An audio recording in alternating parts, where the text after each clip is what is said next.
Hello and welcome to the 2017-2018 Olivet Women's Basketball Season Preview. I'm Matt Scher, alongside me is head women's basketball coach, Zach Ingles. How you doing, Coach Ingles? I'm good, man. How are you? Really good.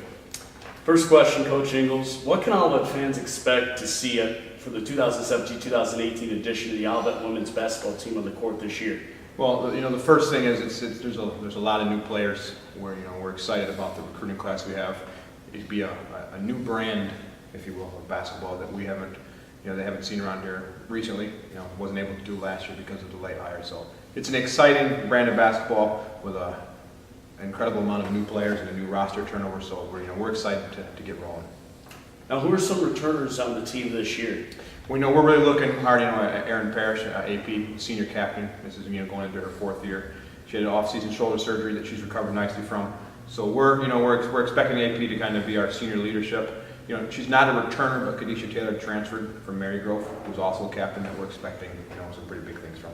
Now, with the loss of some seniors graduation, are there any newcomers and then transfers you have seen in particular that can make a splash in the first season for the Comets? We brought in 13 new players, so the roster is literally it's a brand new roster with there are some returners, but we have a really good freshman and junior college class. We're really excited about Bridget Gardner, who's a freshman, out of Lowell, Michigan, and we're excited out of Faith Talbert, who's a freshman out of Grand Rapids Union.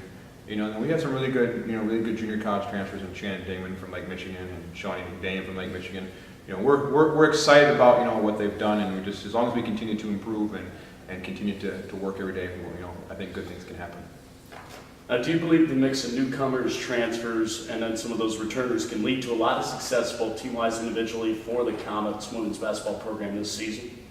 I always tell people when I took the job over that it's a 2-year process for us. This essentially is year one, but with the amount of recruiting class that we have, the amount of kids we brought in, that I do think we will be significantly better than we were a year ago. And I do think that I think we're going to surprise a lot of people just because there are so many faces, there are so many new style of play that it's going to be difficult for teams to navigate us at first because everything we do is going to be so new.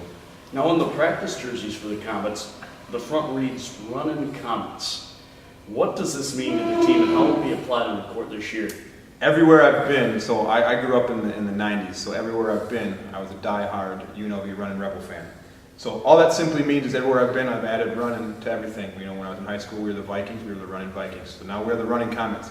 It's basically something for our girls to, it's like to believe in. We're going to play fast. I don't think anybody who sees us will come and will be entertained because it will be a fast-paced style of play where you try to get shots up in the first 3 to 5 seconds and you turn around and do it again. So it's the girls have bought in. It's been exciting. We conditioned really hard in the fall so that we literally were the Runnin' Comets in the fall, and now that we get onto the court, it's just a way of life that we hope translates into the basketball floor.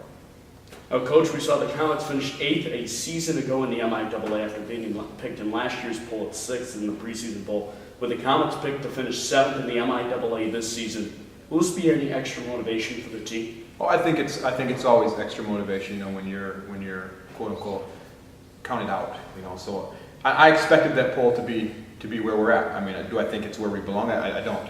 But I do believe that, with so many fresh faces and so many new players, I don't think the MIAA necessarily knows anything about us. And for me as a coach, that's perfect. It's exactly the way we want it.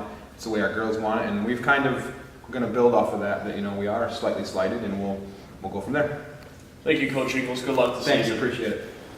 That does it for the 2017-2018 Olivet Women's Basketball Season Preview. The first game of the season is this Friday against State University of New York Cobleskill at the Hunter College Tip-Off Tournament with tip-off at 5 o'clock p.m. Eastern Time. The first home game of the season is December 13th against the rival Albion College Britons with tip-off at 7:30 p.m. Eastern Time. 89.1 WOCR FM will broadcast select games for women's basketball this season in addition to men's basketball games as well. You can get all the latest information on all of Olivet's varsity athletic teams on our website, www.olivetcomets.com. You can also follow and like us on Facebook, Twitter, and Instagram by searching for @OlivetAthletics. You can also follow WOCR on Twitter and Instagram by searching for @WOCR891. For head coach Zach Ingles, I'm Matt Scher. This has been the 2017-2018 Olivet Women's Basketball Season Preview.